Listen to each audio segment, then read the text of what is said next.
Ready. देखिए, बट्टा या छूट से संबंधित क्वेश्चन है। बट्टा या छूट क्या होता है? बट्टा माने डिस्काउंट होता है।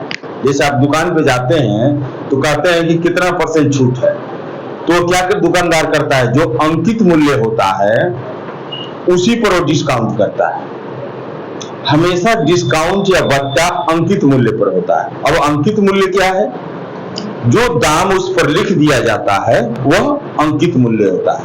जैसे आप देखते होंगे दवा की जो रैपर होता है उस पर MRP लिखी होती है, मैक्सिमम रिटेल प्राइस, वही अंकित मूल्य है। कपड़ा खरीदने जाते हैं तो दुकानदार क्या करता है, कपड़े एक स्टिकर लगा देता है, उस पर दाम लिखा रहता है, वही उसकी क्या होती है, अंकित मूल्य होती है, उसी पर वो डिस्काउंट करता है।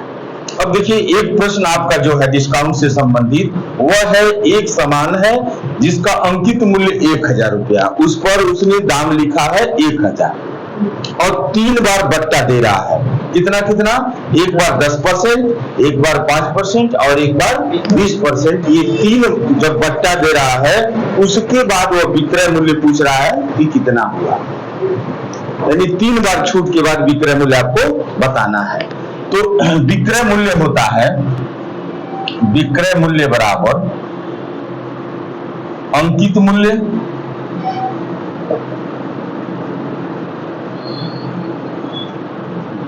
गुणे अंकित मूल्य गुणे 100 जो प्रतिशत है पहला छूट, उसको 100 में से घटा करके लिखेंगे 90/100 गुणे दूसरा छूट हमारा 5% है, इसको 100 में से घटाएंगे तो 95 होगा, 95/100 गुणे तीसरा छूट कितना है, 20% है, 100 में से 20 घटा के 80 लिखेंगे, 80/100।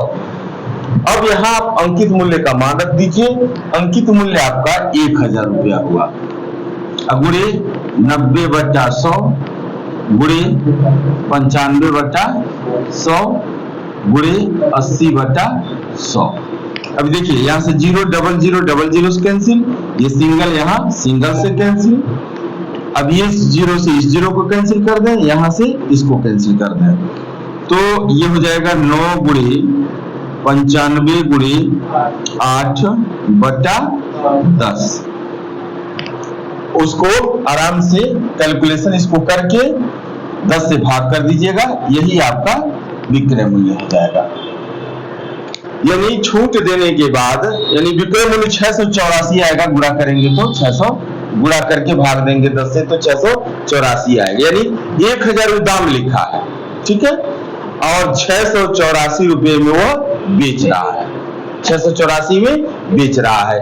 3 डिस्काउंट दिया है आपको, 10%, 5%, 20%। इस इतने डिस्काउंट के बाद उसका विक्रय मूल्य 684 रुपया हुआ।